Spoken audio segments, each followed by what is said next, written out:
He has short spine boards. You do?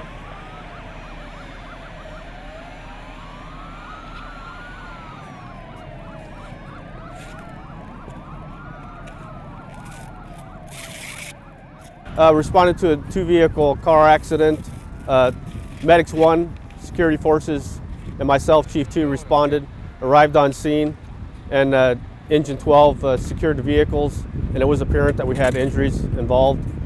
We had 3 patients, and we had 1 fatality, and it does appear that alcohol was involved.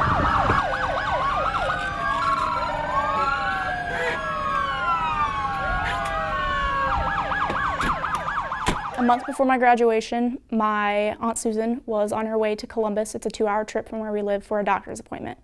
She was accelerating from a 4-way stop, and she was T-boned by a drunk driver. She was not killed on impact, but she was paralyzed from the waist down. And it was hard because I knew that she was one of those people that was extremely proud of me, everything that I've done, even though it's such a small amount in such a long time. High school, it's not really that big of a deal. But it was tough because 2 weeks before my graduation, I go see her in her hospital room. I'm thinking that she's getting better, and the last thing she said to me was, "Don't ever do this to someone. Don't ever put someone in this position." And she passed away that night. So I was mad, and to hear people say, "Oh, DUI, it's not really that big of a deal." It may not be that big of a deal until it hits home, but when it does hit home, it's going to hit hard. And it'll change your life forever. It'll change the way that you look at DUI. It'll change the way you look at drinking, really, about how irresponsible and irrational it is, the side effects that come from it. Dearly beloved, we are gathered here today to celebrate the life of a tremendous man. Airman First Class Morgan was a father, a son, a husband, a friend, whose life was brought to an abrupt end by a drunk driver. I know we will all mourn his passing. Let us strive every day to ensure this doesn't happen again to somebody else.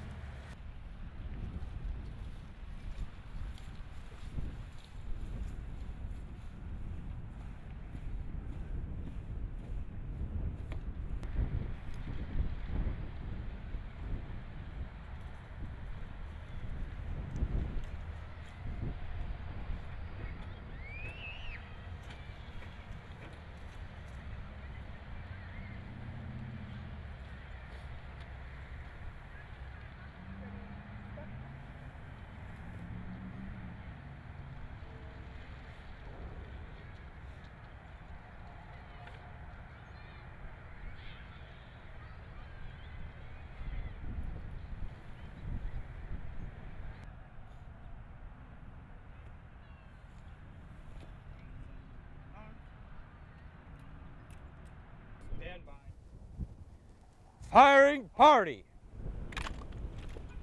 Tench, hut. Ready, face. Run up. Run up.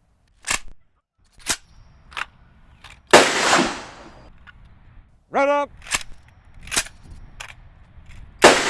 What I can tell you from the 21 gun salute, the biggest thing I felt was after each pop, as you say, it was really a period at the end of a sentence almost. It was really a stamp showing the end of this person's life to me. I know it was only 3 bursts, but it really did cement the fact that this was real, this was over, and this was the end.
On behalf of the President of the United States Air Force, and a grateful nation, please accept this flag as a symbol of our appreciation for your husband's honorable and faithful service.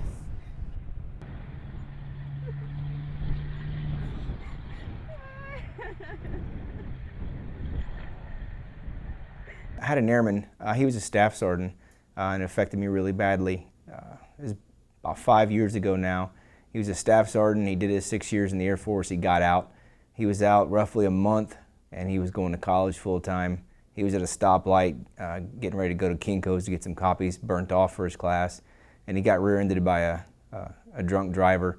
Not only a drunk driver, but I guess she had tried sleeping it off, had woken up the next day and took off to home, and I guess the alcohol was still pretty heavy in her system, so she rear-ended him, and he was killed on the scene at the crash. She received pretty serious injuries, but she still lives.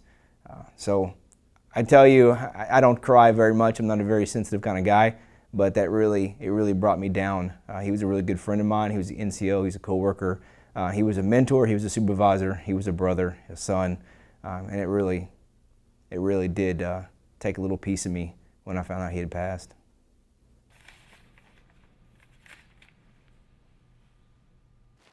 Accused, please rise.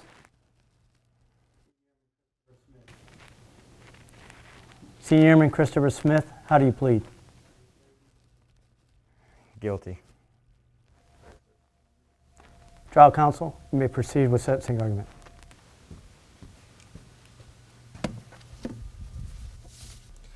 One man killed, another crippled for life.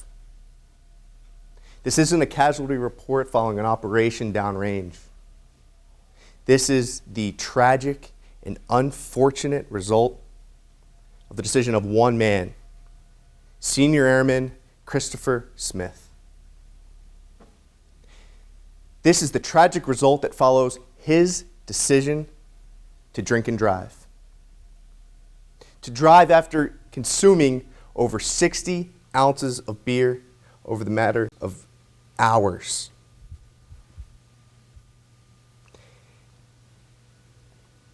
And Airman Smith stood there and pled guilty. And now your job comes into play. Your job is to determine what is the cost of human life to Airman Smith.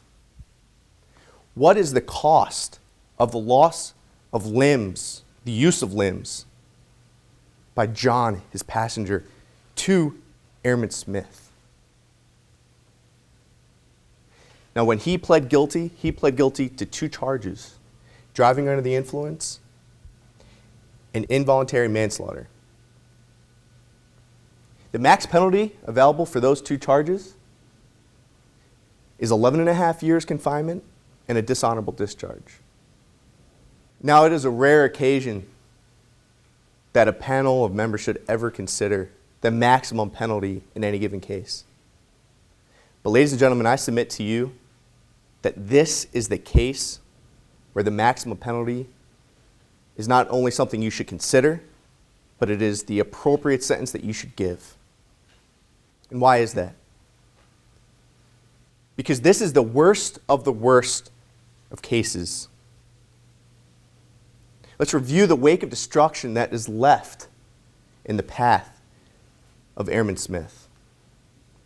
We have an Air Force brother, Airman First Class Morgan, who was killed.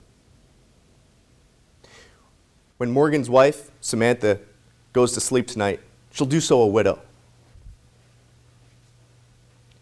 When Samantha tucks in their 3-year-old daughter, Janet, she'll do so alone. And she'll have to tell Janet, "Sweetheart, I'm sorry. Daddy's not able to read you a bedtime story tonight. He's not going to be home later, or tomorrow, or the day after that. He's gone." John, the passenger in the car that Airman Smith was driving, was crippled on impact. He will never be able to walk again. according to the doctors. In order to get from point A to point B, he will always have to rely on someone else. Getting up in the morning, taking a shower, going to the bathroom will all be things he can't do on his own. And why? Because he was fighting downrange valiantly for his country? No. Because of the singular poor decision of Airman Smith. And when Airman Smith is confronted with the reality of what happened, when he's talking to investigators after the accident, do you know what he says? He says, "I thought I was fine to drive. It was just a mistake. I'm sorry. I thought I was fine to drive. It was just a mistake. I'm sorry."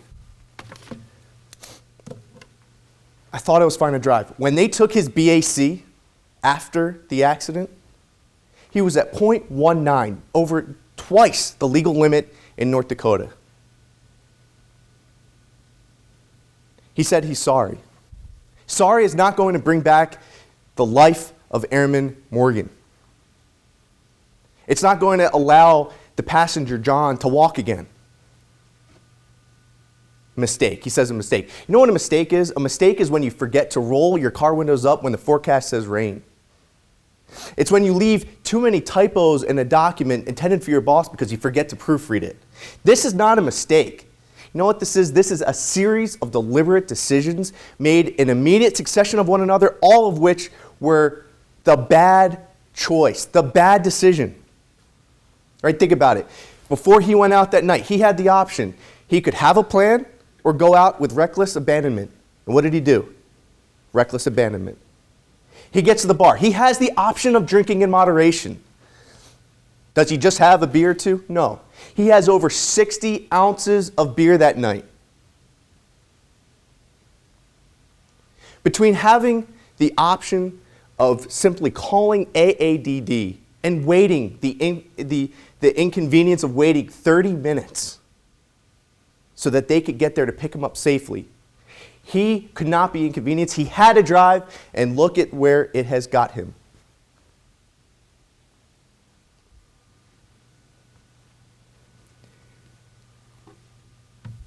This wasn't a mistake. It wasn't a lapse of judgment. It wasn't a moment of indiscretion. This was a conscious decision, a series of conscious decisions that has had a tragic result, an avoidable tragic result. And for that, the only appropriate sentence in this case, the only appropriate sentence that you and you alone can give, is 11.5 years confinement and a dishonorable discharge. Senior Airman Christopher Smith, this court-martial sentences you to be reduced to the grade of E1, to be confined for 11 years, to be dishonorably discharged from the service.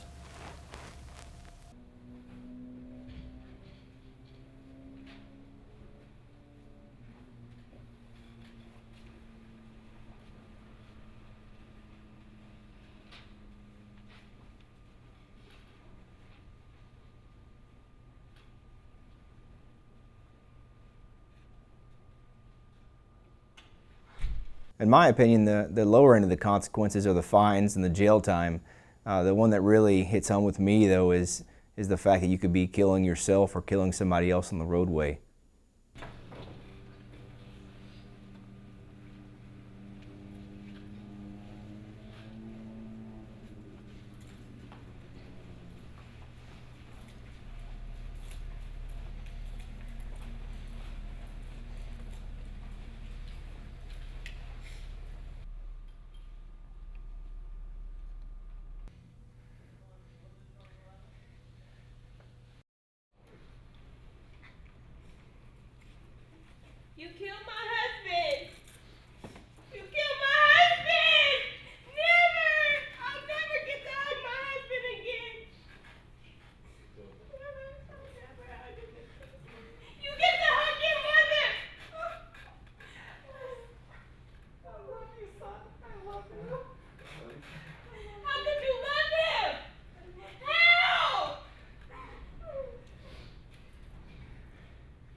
I think that it takes more than just that person to think clearly. It takes others around them too. I mean, it's the bystander effect. I mean, if you see that someone had too many drinks, you should probably let them know, hey, let me call you a cab because you're not getting in that car.